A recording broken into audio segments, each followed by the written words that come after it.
You're listening to Expertly Said, a podcast on the art and impact of communication. I'm Kristen Sweeney, founder and CEO of Every Little Word. My guest today is Davina Stanley, director at Clarity First. Davina helps executives communicate high-quality insights to get better, faster decisions. Through structured thinking techniques and stakeholder management strategies, her clients effectively connect with and engage with internal stakeholders like senior leaders and boards. She works with C-suite leaders, product managers, and executives across disciplines such as finance, project management, and technology to communicate with greater clarity and surface the big idea they were struggling to articulate. Davina has over 25 years of experience coaching clients around the world and a journey that started on an Australian potato farm and goes from kindergarten teacher to McKinsey consultant. Davina, welcome to the show. Thanks for having me, Kristen. Lovely to see you. Yes, I'm really excited for this conversation. When I came across you using the phrase, the big idea, obviously I did a little happy dance, as that's something we're going to get to later in our own conversation here. So a lot of really interesting details that we could dig into in that bio we heard. Tell us a little bit more of the how and the why, this origin story and this really unique journey that you've been on. Well, I think I've always enjoyed solving problems and I like a challenge. So I've just followed my nose a bit. You know, I grew up, like you said, on a potato farm in country Australia.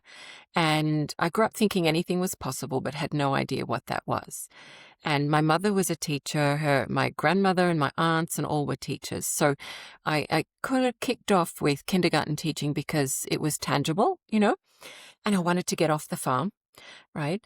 And then, I didn't do that for very long and moved into corporate communication by accident, truly by accident. Okay. There was the 1987 financial situation in Australia, the late 80s was really, really tough. And so I was determined not to go back to the farm. So I got a job as a secretary in a corporate communication role in a large pharmaceutical chemical company. And so I didn't care what it was. I just wanted a job that I could do to work out what was next, because I decided I didn't want to teach. So I've just got to pay my rent and survive, and then I'll work out what's next. And, in this process, I got married and I started doing a lot of writing at work. And I'd learned to write at Teachers College too. A wonderful children's author taught me to write as part of our program. And so it turned out I could write. And so I ended up sort of going down that path. And then I married someone who likes an adventure, so we moved to Hong Kong in our mid-20s, right? Amazing. And this is, I had never been overseas before I'd met Andrew. This was very big for me. So we moved to Hong Kong, and I was doing a job in public relations, which I really didn't love at all. And he saw an advertisement for a firm called McKinsey, which is a top tier, if some would say the top tier, management consulting firm. And he thought, oh, that looks good. I'd love to work for them. And he had a look at it and said, oh, no, that's for you. And so I had a look at the advertisement. It was a communication specialist role. And, given my background, I was like, oh, that looks interesting. What's management consulting? What's McKinsey? I had no idea. Yeah. And I thought, well, that sounds fun. Okay, I'm nothing to lose. I'm going to apply for that. And I got the job. So that started me then on a path of bringing the teaching together with the communication. And I went back to school in the middle of all of this. I hadn't actually finished when I joined McKinsey, but to study corporate communication. So I was in the midst of all of that and bringing all of that with me. And so, I've come with this very unusual background to that firm. But I think I just came at things from first principles, They'd ask me questions in the interview process, and I was thinking about, well, the supply and demand of potato farming, I could answer it in very basic ways because I understood business at that very basic level.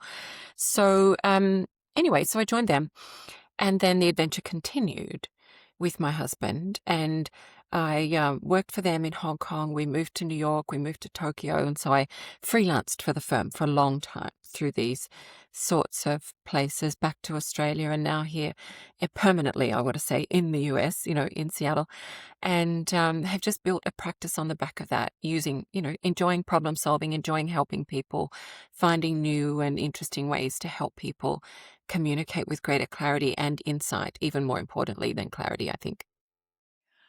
Thank you for sharing that journey. A couple of things that really stuck out to me. The first is I love your framing of it as an adventure. And I think that it is so um, illustrative of the power of narrative, right? I know for myself, the corporation that owns my business, Every Little Word, is called This Renaissance Woman, because at the time I started it, I had, several different careers going simultaneously. And I think there have been times when I've maybe thought, oh, that journey was, a little all over the place, or I had a whole career in theater. So when I moved into the business world, I felt behind, or things like that. But I think in retrospect, you can also frame it as there's such a natural extension, and it's unique and different, and Yeah. it helps me bring that perspective. So Yeah. really appreciate the way that you framed that up. And also was thinking the benefit sometimes of like not not knowing that the thing is a big deal about McKinsey, right? Like, it's like, sure, for me. Thank goodness I Right? didn't know how big a deal it was. I really wanted the job, though, because I thought Yeah. it was a big deal for me, because Right. it was just so interesting, right? I had no awareness of, things like, oh, so the Singapore Stock Exchange didn't just evolve naturally, organically. There's strategy involved in that, and there are ways of thinking about strategy and ways of reorganizing these big things, Yeah. so I had no awareness of all of that. I just thought it was fabulous. Yeah.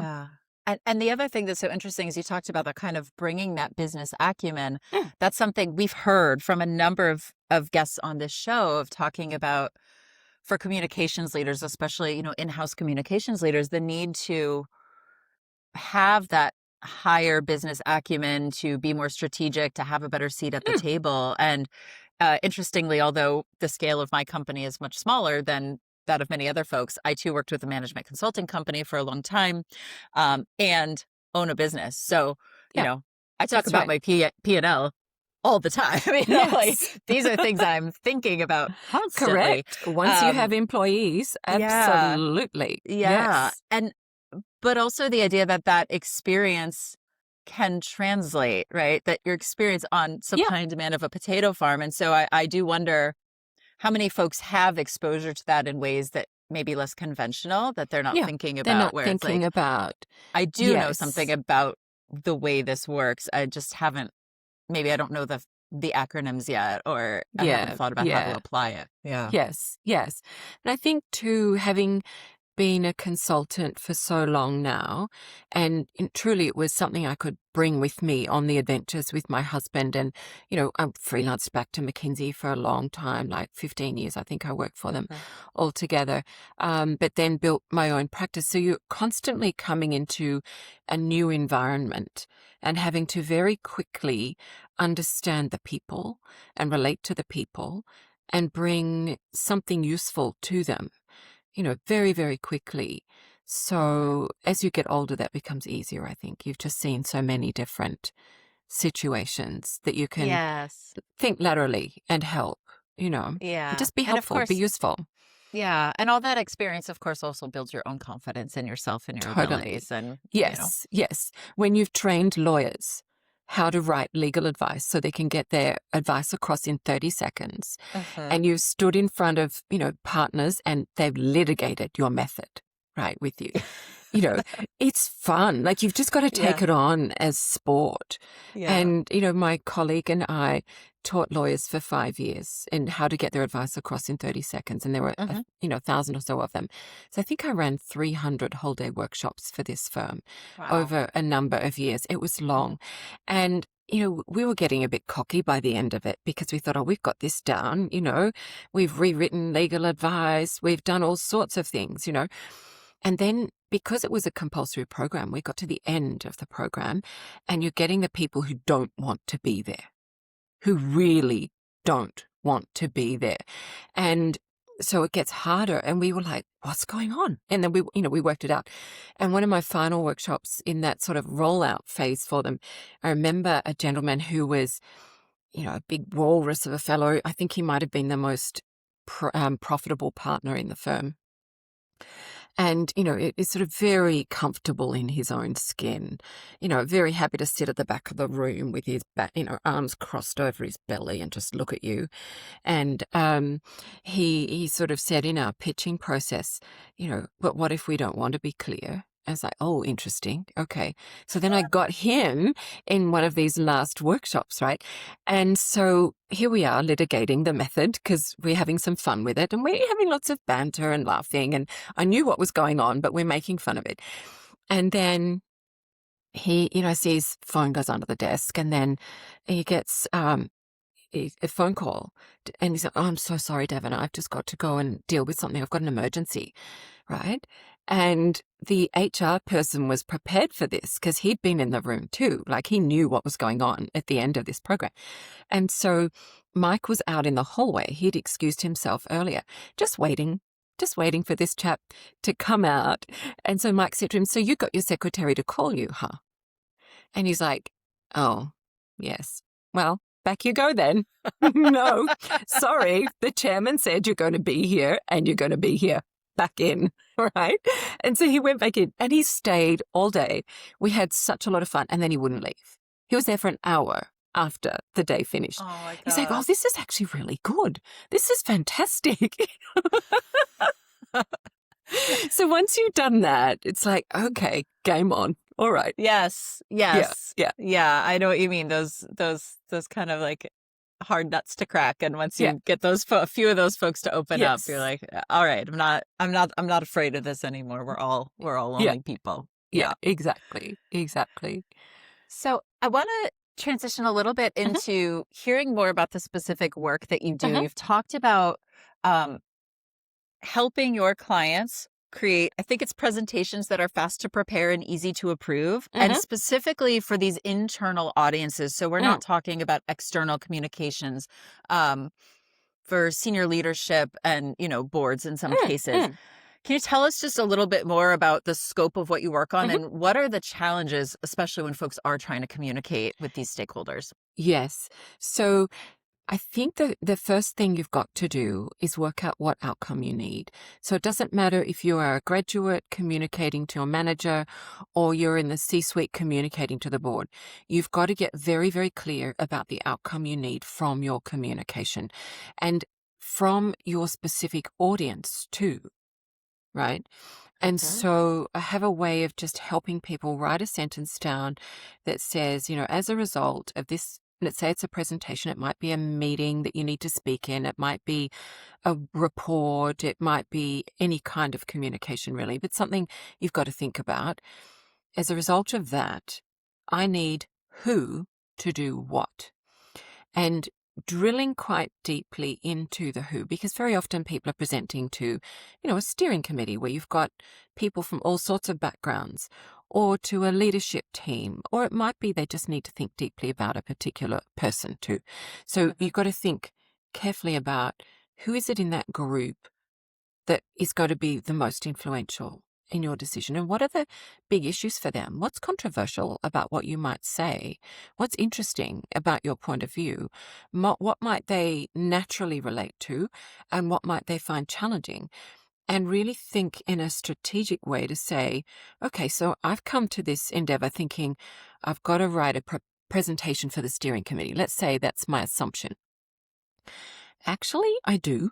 But before I do that, I've got to speak to a couple of the people on that steering committee or some people who could influence those people on the steering committee because I need to learn more, because I need to, tackle an issue that's really controversial, really challenging, and maybe get someone to advocate for me in the meeting. So it could be that you come at your work thinking, right, I'm going to smash out this presentation. But if you just do that, you're going to end up on your ear because actually you haven't worked out what you need to persuade people of and persuade who of even before you get to that meeting.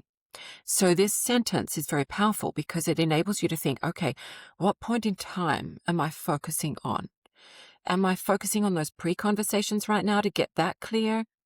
Then when I've had those, I'll focus on the actual presentation, or am I going to go straight to the presentation? Is it straightforward? Sometimes it is, sometimes it's not. But doing some really deep thinking at that stage is really important. And I think you can do it collaboratively, which is really helpful. Once you've got a framework, you can work with other people much more easily. So there's that. Number one, get clear on the outcome you need and think about your communication strategy. And then step two is to say, okay, well, what am I going to say?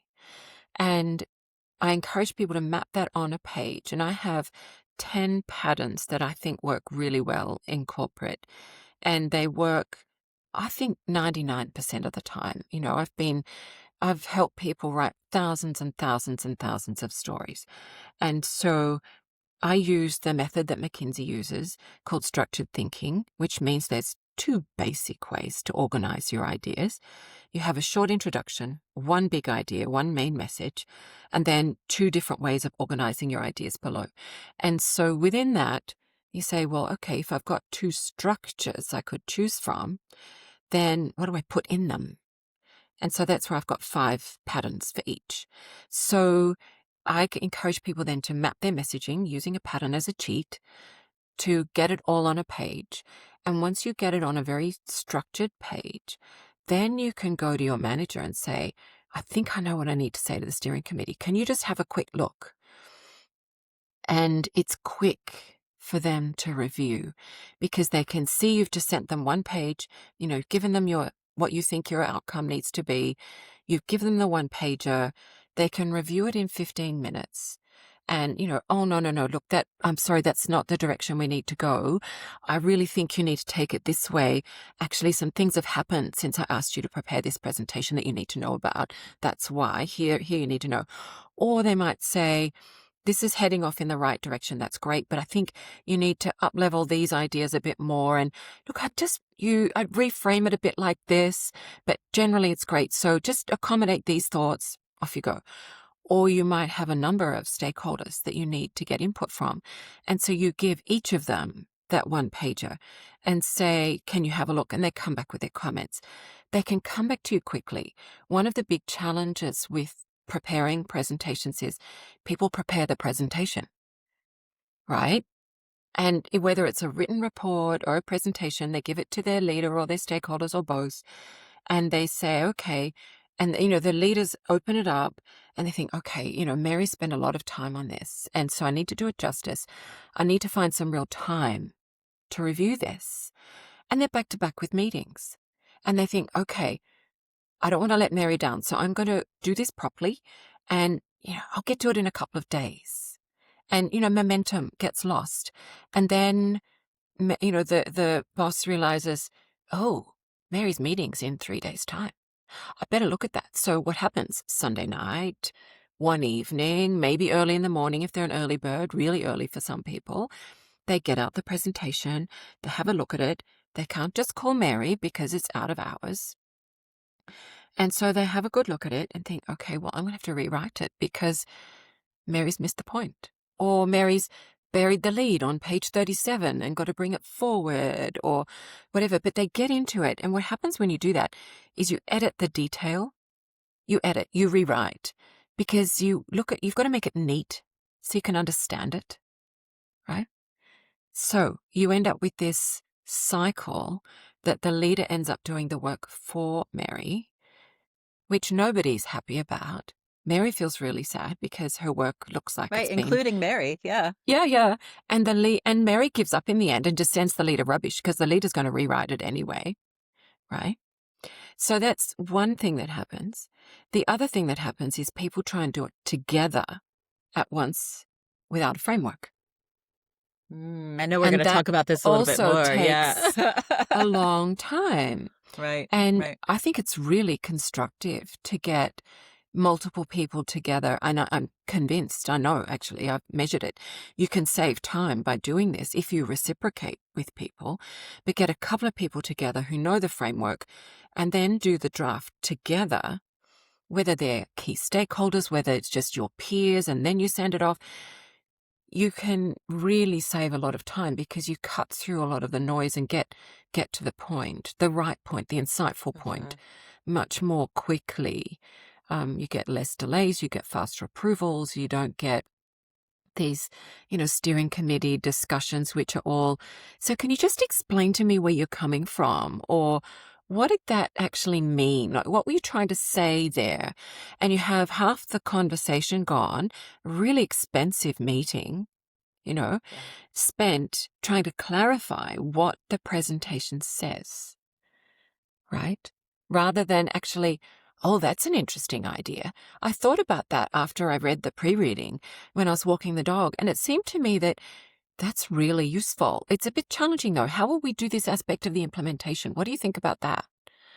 Right? Yeah, now you're Yeah. now you're Now you're cooking. getting Yeah. into a really Yes. interesting conversation that's really valuable and drawing out the expertise of the people in the room, Mhm. right?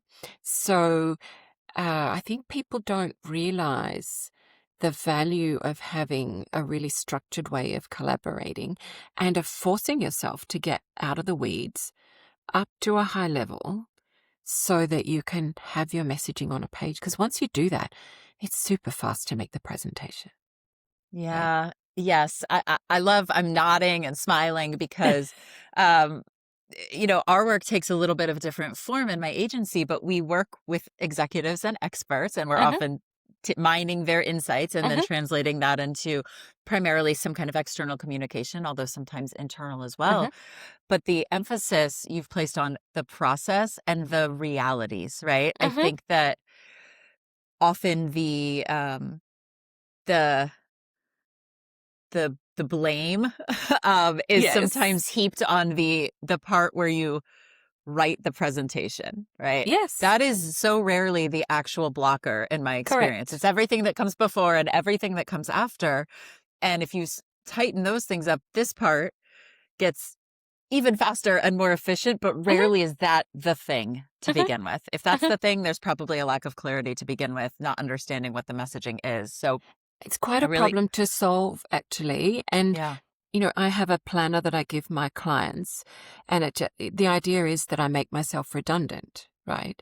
Love that. That I give them the bouncing ball to follow. So step one, brainstorm your ideas, dump them. Do not write your document. Just get it out of your head, individually or with others, right? Step two, do the communication strategy. Now, those two pieces is just 2 pages in a deck that the audience is never going to see. That in a 2-hour coaching session, that can take 90 minutes because they just haven't thought about it, Yes. right? Yes. And then, The thinking sometimes shows up in the doing. yes. This is something we'll find too, where sometimes I would say in the earlier days before we got a little smarter, you'd send out something like a single content asset, a blog post or an article. The comments you're getting back are like, make it very clear that the company doesn't know what their core message is around this. So forget this Yes. piece of content. It's never Yes. going live because you got leaders still arguing about what their point of view is. And that's not Correct. something you should solve through a blog No. post No. or a No. presentation. You No. have to solve that and then move forward. Yes, that's right. Yeah. But that's the sort of thing that happens too if someone prepares the whole presentation and then sends it out to review. You get comments and stickies and so on, but they end up focusing on random stuff, right? Mhm. And the author then feels like they've got to accommodate it all because these are probably more important people than Right. the author, mostly. And so it's like, oh, how do I include Fred and Joe and Nikhil and, everybody's points of view? So you end up with this mess of accommodation that completely lacks a point of view if they don't know how to incorporate those ideas into the messaging. And I come back to the one pager because it's much Mhm. easier to do it then because you can flick it back and say, look, I've heard what you've all said and I've distilled it in my mind. I think this is where you're going. Does this now do the job? Once you get that right, okay, then you can actually give it to AI to create the document, Okay. right? So once you've laid it out as a one-pager, and this is what I'm encouraging my clients to do more and more, particularly my clients use the Microsoft suite of tools because of Okay. the security envelope around it. Some would use Google for the same reason, but they're in one of those bubbles. They can't use this content in any other AI tool. But I've come up with a script that it certainly works for me. I know in some corporates it doesn't, so we've got to test it. But you say, okay, take this language, then convert it into the presentation. And, it does all the pictures and things for you. It'll give you something useful. So I'm hoping AI gets better at that because it's a way in which we can save time and invest more time on the thinking piece, the human piece. Right. Applying the ideas to a context, being strategic in our messaging, using Right. AI for research to get ideas for data or summary, but not for insight, not for having a point of view. Right.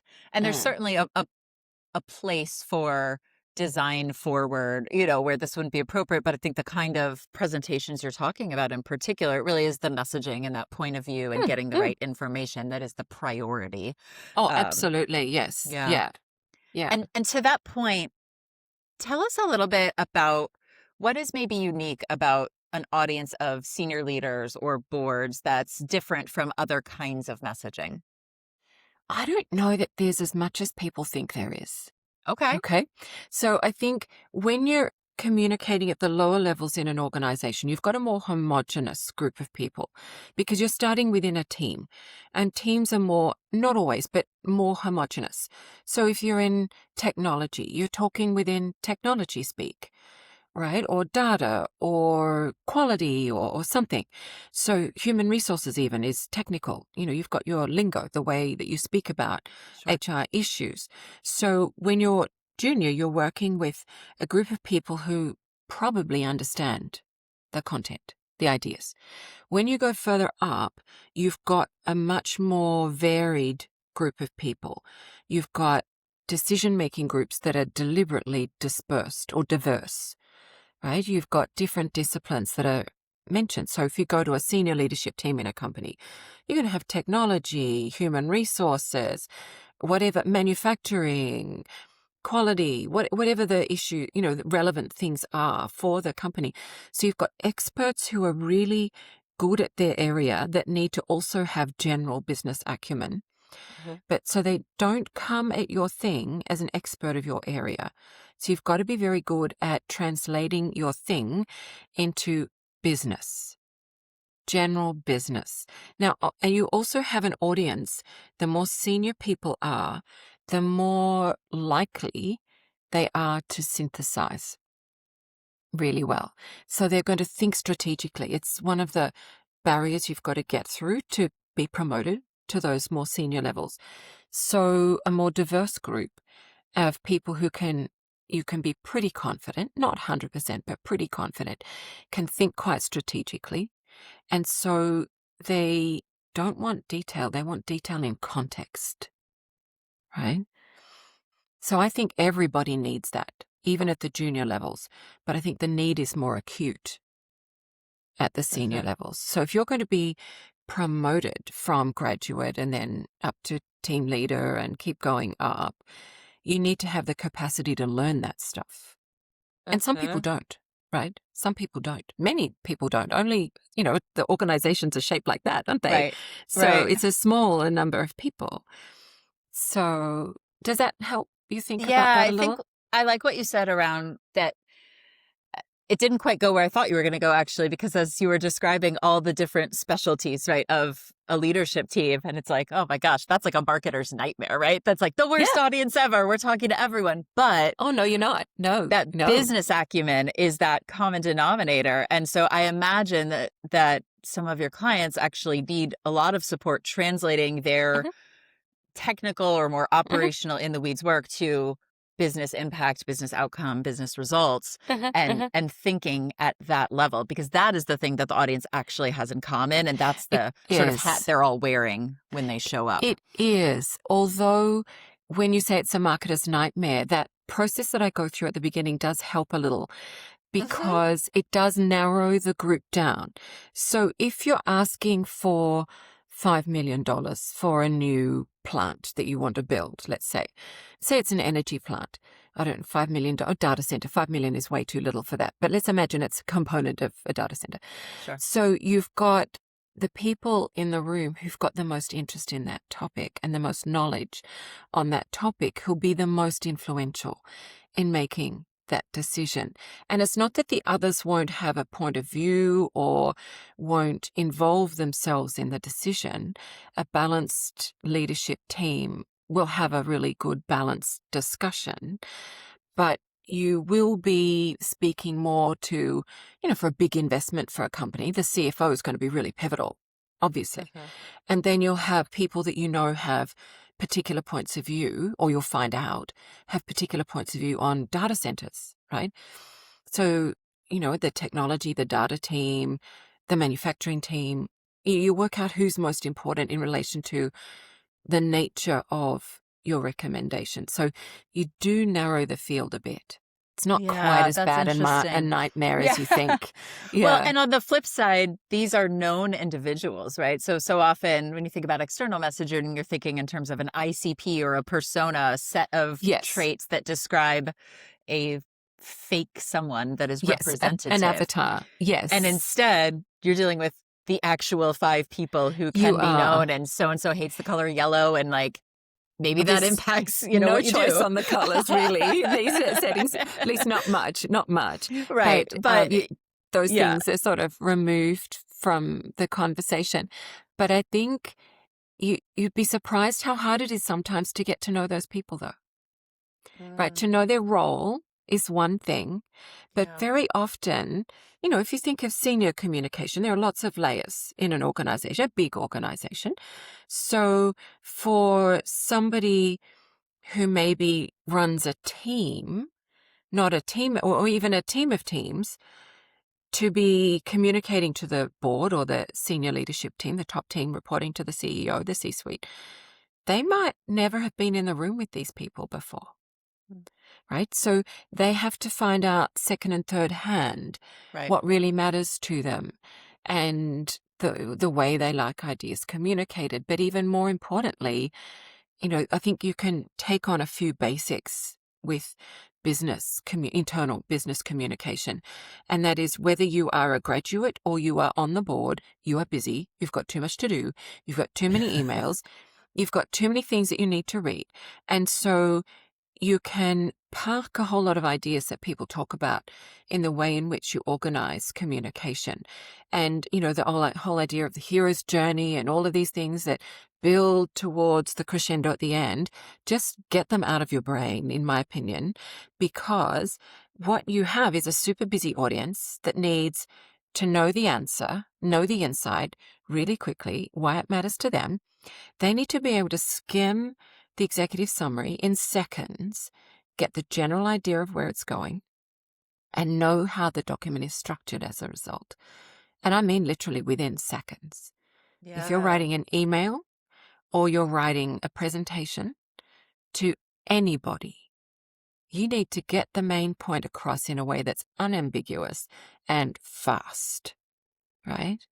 Yeah, I love this, especially in a moment where storytelling's an extremely popular phrase, right? And I think we all value storytelling. It's very integral to community and culture, and certainly has a role in business. But I love that this take of it doesn't belong everywhere. Yeah, no, it doesn't, and I think it belongs actually in a fairly small number of places in business relative to just the everyday communication. And people, I'm in the discipline. So to me, storytelling means hero's journey and some of these other narrative techniques that come out of movies and novels and things like that, where you've got an audience that's there voluntarily, that's maybe sitting down with a nice cup of hot chocolate or a glass of wine, ready to sort of dive into their favorite book, and they've got time. Ready to read your white paper. And they want to really enjoy it, and it's a pleasure, and so on.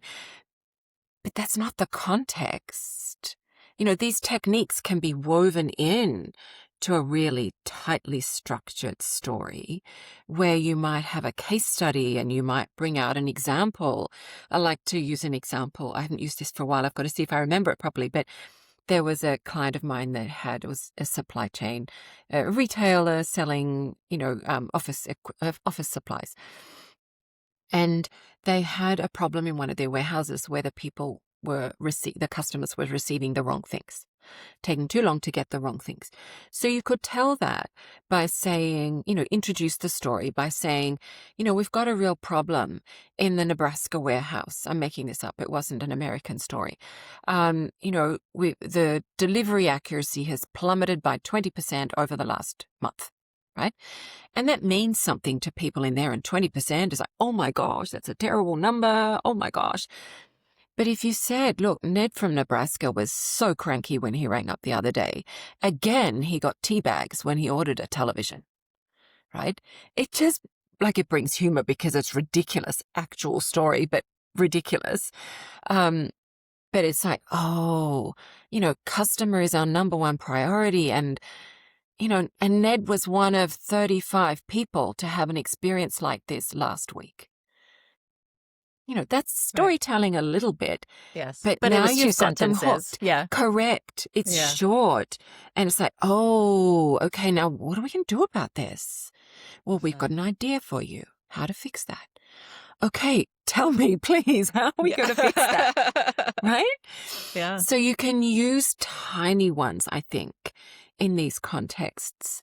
And look, I do think there is a place for this kind of narrative storytelling in, town halls and change management sorts of situations where you're particularly speaking to people lower down in the organization who are not into the strategic stuff. They're on the shop floor or they're, somewhere else that's more practical. And you can help them really engage in things through the stories. But to me, I use a structure first way, right? What's the point first? What's the outcome we need? Right. And then, can we weave Ned from Nebraska in quickly somewhere to pique people's interest rather than having the whole story and trying to hold people for a long time? Because I think that's fraught with terrible risk. Right. In a business setting. Yeah, definitely. I hear that, and we'll be kind of mulling over this about the role of storytelling in the right contexts. I know it's come up a couple of times throughout. Like, you've already established that there's this is a process, right? Not a presentation. It's a process. And we had a guest on recently who was talking about scientific communications, and she was very clear. Her one big idea was that you don't write them, you develop them, because it is all of this engagement, everything that happens before as a part of that, and something I very much align with in terms of the work we do as well. So that requires people. And I told you before we started recording, I was someone who hated group projects as a kid. Me too. So let's talk about collaboration and how to make it fun and invigorating and not painful. Tell me a little bit more about the problems of collaboration, and we'll go from there. Yeah, look, I've actually find having agreement around the 2 pages that I talked about, this communication strategy page and then the structure of the messaging. I think having agreement around that to start with makes it quite satisfying. So I think, we think of fun, we can make fake fun, which I don't know is actually necessarily contextually helpful, for these sorts of situations. But no, I'm not criticizing the use of the word fun. I hear you. It needs to be enjoyable, right? Yes. I just think about it in a different way. I think about it being satisfying or enjoyable. And so to me, if you've got a way of doing it that you've agreed and you get together with a colleague or two and you reciprocate, you must reciprocate. Otherwise, it's just not fair. You've got one person who's going to carry the load for the team. And unless they've got that carved into their role, that becomes a burden for them. And that's not fair. So it needs to be, reciprocal. Absolutely. But it's just very satisfying to get a good result. Yeah. Yeah. And I think people hate writing presentations often because of the rework. And if you can collaborate live on something, even if, and I do this a lot with my clients, where we'll have a fairly random group of people come together in a learning setting to work on one communication. We might have 5 people on a Zoom call, and 4 of them don't have a lot to do with the topic that we end up working on. We do someone's job for them, if you like, but we do it with them. They still get a lot out of it because they get to learn what's happening in another part of the business and how someone else is making decisions and thinking about it. So I think the collaboration itself can be really satisfying if you just have a way of doing it together. Yeah. And it's positive, it's constructive, rather than that, oh, let me look at your draft and get the red pen out. Yeah. Right? Yeah. Well, and that's something I'm curious if this is part of your process or how you've seen this be successful. So again, not to like think back too much to like 6th grade or something, but at the same time, I think one of the things that I know I can struggle with still in group settings is I don't mind being a leader at all, but if I'm not sure I can be the leader and things become leaderless. Yes. Oh, very that tricky. feels like a very mucky environment. Horrible. So let's say you've got people, a group you're bringing together. What's the pathway to making sure, again, you don't want one person to necessarily shoulder the whole load, but someone is in charge. The leader. Yeah, absolutely. How do you think about that? Absolutely. Yeah. Well, somebody will have responsibility for the communication. Okay. So it will be on somebody's desk. If not, then definitely pick someone. Choose someone for sure. Yeah. But in terms of, making the process less painful, one thing technology has enabled us to do is, do it via Zoom or do it in a room. Either way is good. But if you are on Zoom, or I guess in a room too, it's the same. If everyone's got their laptop and they all share the document, I think Google Docs made this wonderful advancement for all of us that now, of course, Microsoft has copied because it's so awesome, where everyone has access to the document. So instead of having one poor person typing in front of the group and then getting nervous about it and, oh, I type with 3 fingers and, oh, it's typo again and that's embarrassing. Oh my goodness. Back, retype the word. That can be tedious. Is if everybody has their hands on their keyboards, you can be working across it at once. Where, maybe you say, okay, let's get a first draft done. And we've got 3 people here. We think we're going to have 3 sections to the story. So we agree the overall skeleton. And then we take a section each while we're all there together and fill those bits in that we can do. And then come back as a whole and debrief and say, okay, well, have we got each of those sections right? Have we got a complete set of ideas? Do we need a 4th limb for the story? Do we need to reorder them? So you can come and go with the group work versus everyone having their hands on the keyboard and not having some poor person, typing in front of everybody, which I'm really now very good at. But some people, hey, I'm watching some groups with them and I'm like, oh, can I help you, please? That looks painful.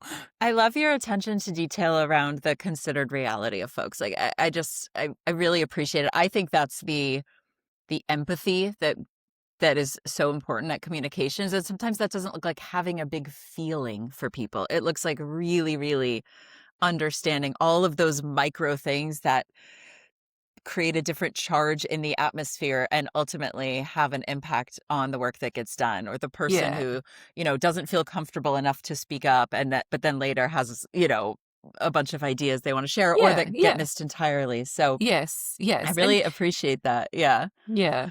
No, it's a really enjoyable thing that I do, and I love, and if I've got a group of people that I'm working with, I'll break them into small groups and get them to work on something. And it's imposed on me to be able to walk in or Zoom in, and very, very quickly be able to help them navigate or get them unstuck with their messaging. And so it's very satisfying, actually. It's really fun to do. Yeah. I have one other question, I think, before we wrap this section. So, you could correct me if I'm wrong, but I can imagine there are probably times when, despite getting that alignment on the outline, the script, within maybe a team that's collaborating, but also with the higher ups. The final presentation, is created, and it's this isn't at all what we wanted. How do you help people navigate? I think there's probably a balance between, well, this is what it said and you agreed to it, so, oh, well, versus you've got your leader saying, well, too bad, that's not what I want. How do you help folks kind of navigate that and find the middle ground there? Yeah, well, I think, that can happen simply because of the effluxion of time too. Right? Because business is dynamic and people's thinking evolves. And, I encourage people to get their leaders involved in that strategy space early if you can, and get a really good brief. I give them strategies for getting a really good brief, which is part of the problem. It's part of where these communications can come undone, is you're swimming around trying to work out why they've asked for an update on AI or whatever the topic is. When so getting a very clear brief helps minimize that. So in the process, but also just saying, okay, all right. So can you explain, could you just help me understand where you think this is off base? And has something shifted since we got a briefing from you on this topic? And, what is it that's changed that means that this is no longer going to fit the bill? It sounds like maybe what we need to achieve has changed. And so, of course, when that's the night before, you've got to hand your board paper in or whatever, present or whatever, that's tricky.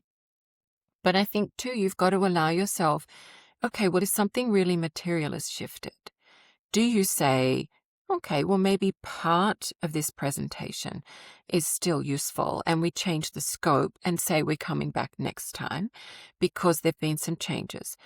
Do we just do an all-nighter and fix it? Maybe we have to. Maybe we do, because the issue is so material. And the very fact that things are so dynamic and so changey is why we actually just have to do that. We have to work late to redo it. So I just think not taking it personally if you can, and just saying, okay, could we just understand where we've gone wrong? And, we've tried to deliver something useful to you, but tell us what's happened. What have we missed? Yeah. Why have we missed it? Has something changed? Because it may well have. Maybe the executive has had some more conversations with the chair of the board and learnt more about where it's coming from, or there's been a big new development. I mean, imagine all the technology presentations to board the week after AI became a thing. Imagine when, ChatGPT came out. Was it November 23? Whenever, or, right now we're in a geopolitical, drama with Iran. So that has huge implications for a whole lot of companies. Yeah. So if you were presenting to another group about something that touched supply chain, our materials are not going to get through the Strait of Hormuz. We're not going to make the deadline. What do we do? Right? We're not going to have the fuel we need to do the thing we need to do. That's just life, isn't it? Yeah. I love two things about that. So one is I think and this was a lesson I had to learn as a sort of younger business owner, is I was so eager, and we talk about like taking the invisible work and the mental load off of our clients. But there was a time where I felt like I had to read their minds, right? And didn't we all? Yeah. And now I see it much more as a shared responsibility. And there was just a moment where I realized, like, no matter how accountable I feel for this is their team or their business. Like, they feel equally accountable, and I can and should give them some responsibility in making this successful. Yes. It is shared. Yes. So that's something that I think you're getting to, which is turn it back on them, not in an accusatory way, but be able to say, like, I need some guidance. You can't just say, you missed it and send me back. You can't just say, I need an update on X. Go do it. Right. You really can't. And the other thing, I mean, there's obviously certain events, like some of the geopolitical events you described. I think there's a clearer, this thing happened. But yes, I myself have been and had conversations with clients where I'm getting so excited, where they're stalling, something isn't right, but it's not until they have the conversation with you that they say, here are 4 things that happened, and they're sort of swirling in my brain, and that's why I'm not approving this. And I didn't even realize it until I said all of this out loud. But now I think we can talk through, here's what the problem is. They don't even know yet. They just have these little data points that are kind of coming together, but haven't fully articulated into here's the problem that we need to change. Yes, exactly. Yeah. And that's just, it's so tricky for everybody, isn't it? When that happens, right? Yeah. But I think that's where I think collaboration can be really, really, beautiful. But I think too, you've hit on something, a really important signal, haven't you? When you're not getting the responses you expect in any setting, not just preparing communication, but when you're not getting the responses that you would expect, you'd have to say, well, something's wrong. What's going on? Why not? And just ask the question. I had that experience recently where I was working with a senior team, and the CEO I'd worked with before, and he brought me in to help with his new team. And we put dates out, and the HR team just wasn't responding, right? They're not responding at all. And we're like, the CEO wants this done by the end of year. I know that because he told me. And then, but there's nothing. Like, what's going on? The CEO resigned. And they could see the problems coming that I had no way of seeing, right? Yeah. Yeah. And it's like, oh. And it was in the press later on, of course. And it was one of those Coldplay things, that Coldplay moment. Yes. So I would have no way of knowing what was going on. Oh, my gosh. So, yeah. It keeps things interesting, that's for sure. Doesn't it? Yes. Davina, thank you for joining me today. Before we fully sign off, I want to quickly run through, I know you've been very generous in sharing your time, our last word segment. This is where every guest gets the same 5 lightning round questions. Are you ready? I am. All right. Question 1, what's your favorite word to say out loud? Right now, roof instead of roof. Oh. I'm in a new place. People say things differently here. I love that. What's a word you know from reading, but you're not quite sure how to pronounce it out loud? Oh, now this one I did struggle with, and I did prepare in advance. And can I pass on that one? You can. Is that awful? My second pass on this one. No, that's all good. All good. What's one phrase or saying you wish could be retired for good? To be honest. Because when would you ever not be? Exactly. And if you're saying that, maybe you're not being. What's a communication practice or principle that's non-negotiable for you? Getting everything on a single page. Either the principles of it or the actual thing. Yeah. Nice. Yeah. And what's the last thing you've read, heard, or watched that really stuck with you? Oh, I just finished reading a book by James McBride, and it's called The Heaven and Earth Grocery Store. And for me, as somebody new here in the United States, I just love the language and the voice that he's using in that. And somebody gave it to me, and so I was inspired. Then I've read almost everything he's written since very quickly because I just loved that voice. And he talks about often African-American lives at a point in history. It'll be a fictionalized story. I think he often draws on family experience and so on, and then paints a picture of what it might have been like to be a person, an African-American person in a setting in the United States. And I've loved it, really enjoyed it. Oh, how fun. Well, thank you to your friend. I mean, it's so nice when someone introduces you to something that really, they give you a recommendation that is not just something they love, but that they've really thought about it and said, you would probably like this too. Yes. Yeah. So excellent. Thank you so much for joining me today. If our listeners want to learn more about you, where can they go to find you? My website, clarityfirstprogram.com. Perfect. All right. Well, thank you very much. Really appreciate it. Such a pleasure. Thanks for having me. That's it for this episode of Expertly Said. We're produced by Every Little Word, a boutique content and communications agency. If you liked what you heard, you know what to do. Subscribe, share the episode with a colleague, or leave us a review. If you want to connect with me directly, please do. You can find me on LinkedIn. Just search Kristen Sweeney. Thanks for listening. Talk soon.